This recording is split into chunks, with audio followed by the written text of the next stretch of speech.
Why is Putin fighting? I know that many people are following Russia's war against Ukraine, but not many understand the real reasons for this war. In this video, I will reveal to you the real motives of Vladimir Putin. I will tell you why he really started this war. You'll find out what's really going on in his head and what's driving him. So give our video a like and we'll get started.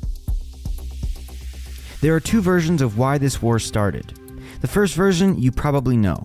It's being spread by the Russian media to its citizens and around the world.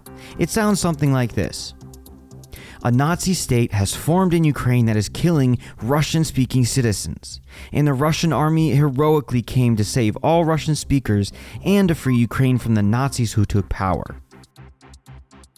I don't have to convince you that this version is blatantly false. Ukraine is an independent democratic state recognized by the whole world. The existing president was elected in an election, and there has been no oppression of Russian speakers in Ukraine. This is well known throughout the world. So I will give you the second version of why this war began.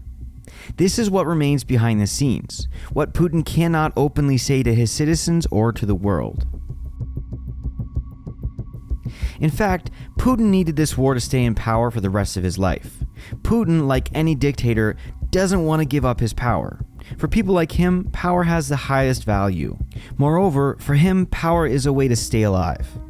But his support among the people has been plummeting in recent years as the standard of living in Russian citizens continues to decline. The crisis was particularly exacerbated when numerous cases of corruption among Putin's inner circle and himself came to light.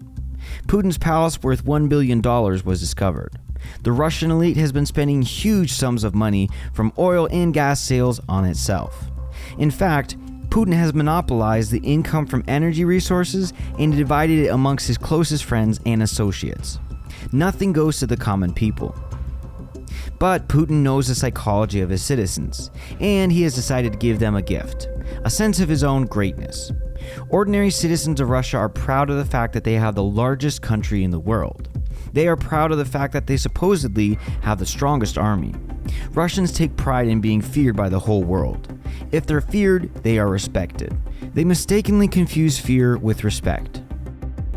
Putin remembered well how his rating was at a record high in 2014 after he annexed Crimea from Ukraine and annexed it to Russia. It was a real celebration for Russians. It allowed Putin to stay in power for another 8 years and continue to embezzle public money with his friends. Now, after 2 years of a pandemic, the economic situation in Russia has sharply deteriorated, and Putin once again decided to give Russians a sense of greatness and glory.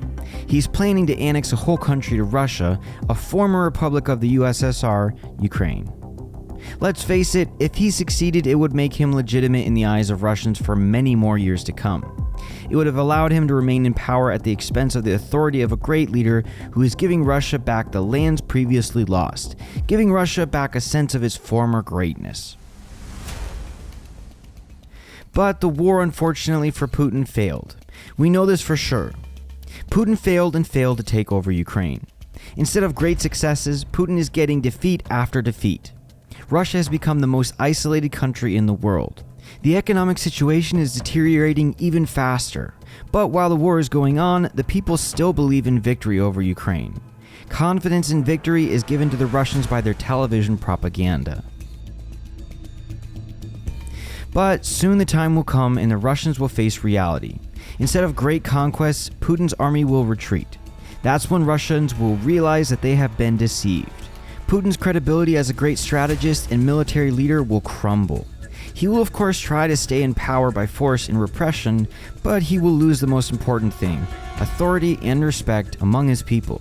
He will no longer be respected and will only be feared, and such a government cannot survive for long. If Putin could easily defeat Ukraine, he would not stop there. His plan was to recreate the Soviet Union to return all the republics that had become independent to the Russian Empire. By doing this, he hoped to ensure his power for the rest of his life. This is what he saw to be his mission, and this idea he instilled in his people as the meaning of existence. That is why we must stop Putin and his regime, for he has brought nothing useful to the world but destruction.